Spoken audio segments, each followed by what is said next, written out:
My wife bought these spoons for $65, but there's a big problem. And the problem is that one of the spoons is actually damaged.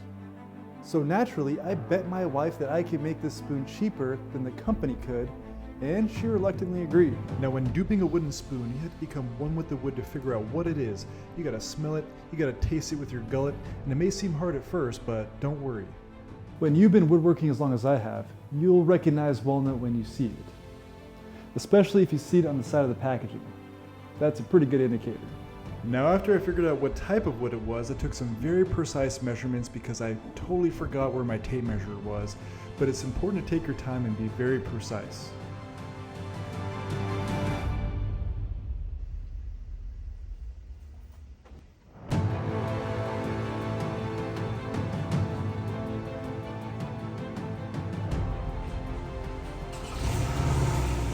And I'm probably not going to lie to your faces, it's best not to have a manual transmission, but I held a steady posture, and before I knew it, I was in the lumber shop, the most magical place on earth. And as I mentioned, I'll be looking for the nut of wall. Now, just like some sort of magical wizard hat that assigns children to specific gangs, you too will be sorting through the pile to find the right piece. Yes, you'll do. Now, since I took my Porsche, a bit of an oversight, I had to walk 13 miles back to my shop. Probably better take a van or a truck. And let me tell you, when I got back, at first I was very intimidated, especially because I knew those pesky holes would give me trouble. But there was no way I could weasel it out of this one. Are you sure? Easier one's not shipped, like a spatula or something. Sure it's this one? Now, I'm an incredibly busy man, so I tried the tactic that I always use first. I tried giving up. But then something caught the corner of my eye. It was my beautiful wife, who deserves the world and then some. But more importantly, my World's Most Bestest Husband award. I've won it a couple years in a row, and I kind of want to keep it going at this point, you know, just for novelty's sake. So I channeled my inner 3-year-old and traced out my spoon, and even gathered enough audacity to say, close enough. Once I had the right router bit selected, I added some initial holes to make sure the bit could slide smoothly through the wood. This project was great because it even rekindled me with some tools that I used from yesteryear. The plunge doesn't have a thing for it? And I wish I could tell you everything went swimmingly, but apparently I'm rustier than a Cybertruck, literally anywhere with water. Because yeah, you know, here's a fun fact, your tools, they actually shouldn't catch on fire. It's because it's dragging in this chart. Yeah, the struggles had only just began. These are where they really started. Toiling away, hour after hour. How did that come out? But through all this, I never lost my cool. Not even once, and that's the important word. Oh, you gotta be f***ing kidding me. You gotta be f***ing kidding me. Okay, maybe one time. And every time I got close, there was always something. Oh, you hate to see that, folks. That little bit got away from me. No one's gonna know, right? Oh, they're gonna know. They're totally gonna freaking know. Dang it. Attempt number 7 hurt by far the most. I was running out of board feet of Walnut, and I was so close, yet so far. I had officially broken. And that's when I entered the 5 stages of grief. The first one was denial that I had blown through my budget. No, this can't be happening right now.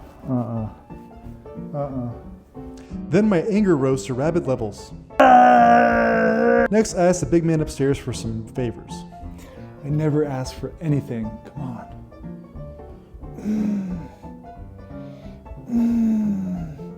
And after self-medicating my depression with some whiskey and coke, I finally realized it was time to move on and accept my reality. It is what it is. Guess we're gonna try again.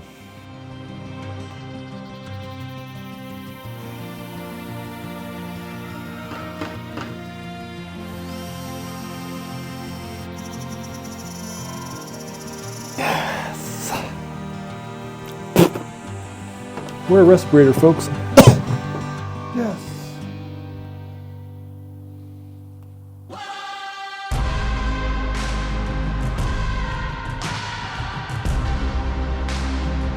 I never thought this day would come, and for all the haters that doubted me, I actually was right there with you. I didn't think I could do it either, but these 3 holes were a huge pain in the rear. It took me 9 tries, but you can see we got a good match.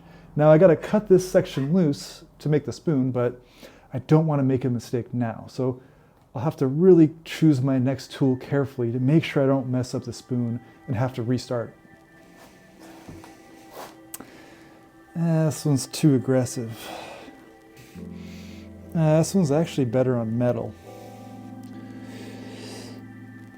Shit, I'm technically Persian, I'm not Japanese. They make good saws, they make good saws.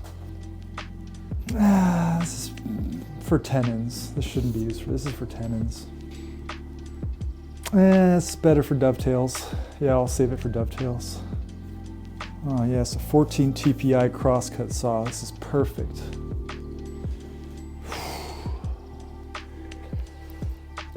I've wasted too much time. I need to speed this up.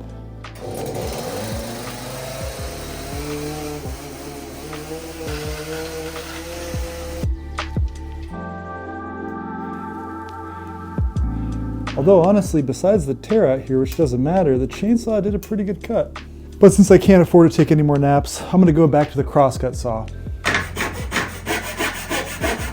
Now, conventional wisdom would say to use a hatchet to carve out a spoon, and I've done it before and it works really well, but with this thin of a stock, I'm afraid I'll hit one of my fingers, and I've grown pretty attached to them over the years, quite literally. So an ER bill is gonna throw me way out of budget, and I think the only logical solution is to buy a bandsaw.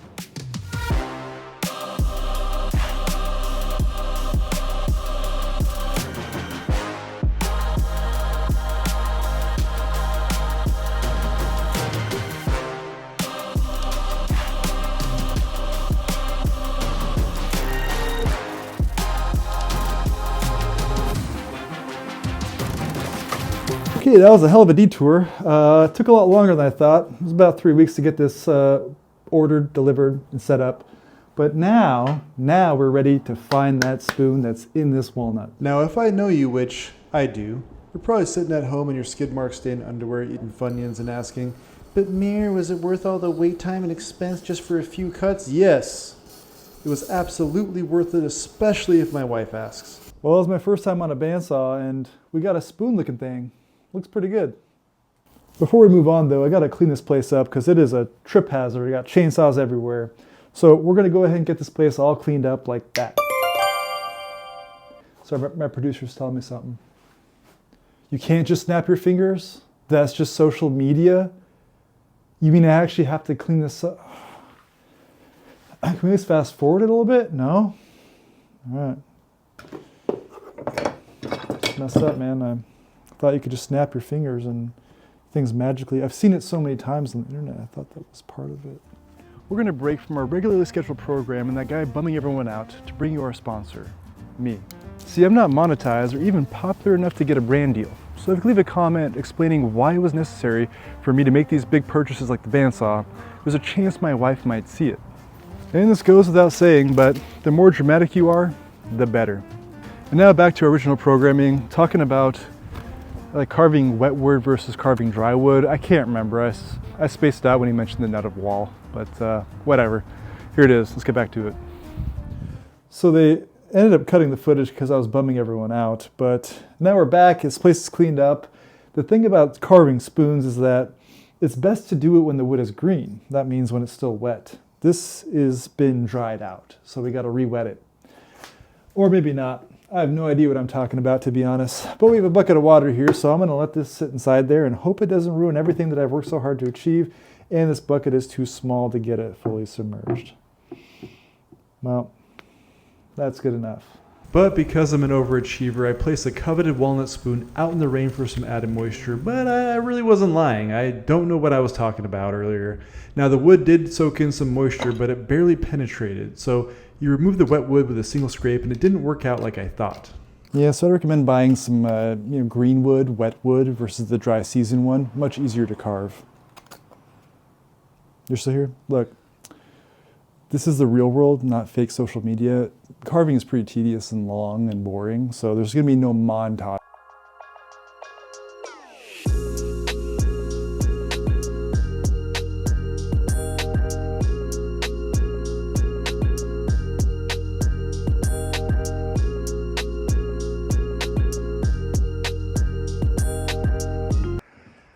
What have I done?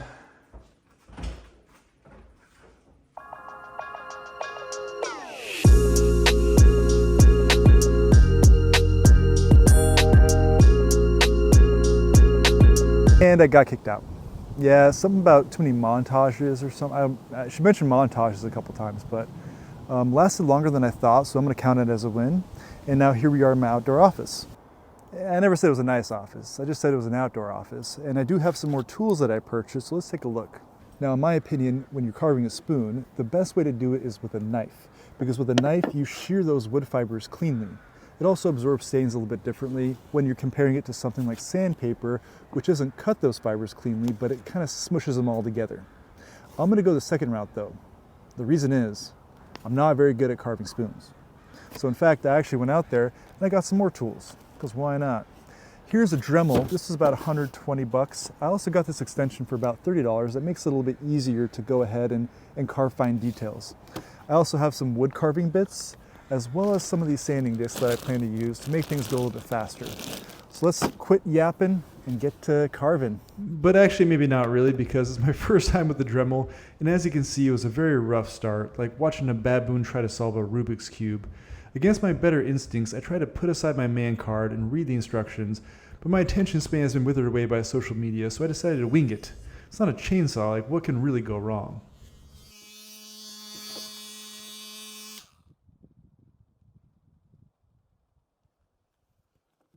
My first time using a Dremel and my sphincter was tighter than a parking space in Manhattan.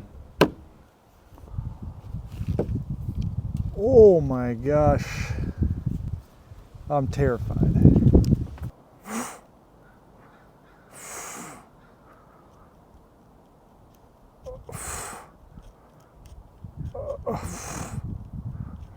No thank you. No thank you.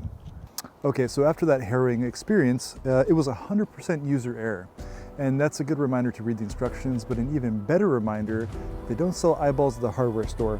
Make sure you have these on. But for now, let's go ahead and build it.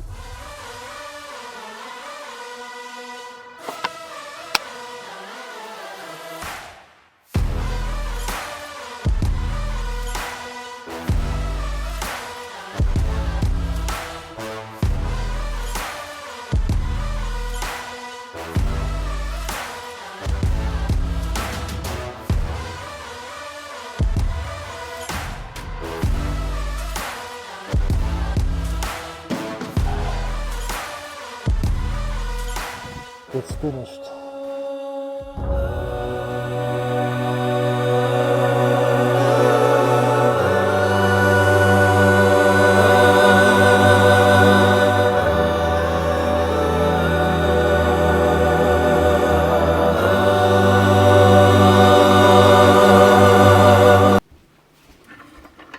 I've returned, my love. Return for what? The spoon. I was making a spoon for you. Oh. you had a chip spoon. Uh-huh. And I know it's been like 7-8 months, but I had a chip spoon and I remade it. Oh, wow. Yeah, so... I was just going to use this one. No, okay. You're going to use the one I made you. So honest opinion, do you think it's going to be close to it? Or is it going to be good? What do you think? Do I think what's going to be good? The utensil? Yeah. I think it's My dupe. going to be great. All right, ready for the grand reveal? Yes. Should I close my eyes? Yes, close your eyes. Okay. Open. This is the new one? This is the one I made. Oh. Wow. It's pretty good, though. Yeah, it is. No, seriously, really? I see. Wow. I even put the little I'm thing in impressed. there. Look at these things. That's really impressive. Yeah. The level of detail there. Boy, it took 5 years off my life, I'll tell you that much. I know what this will be good for. And here's the original.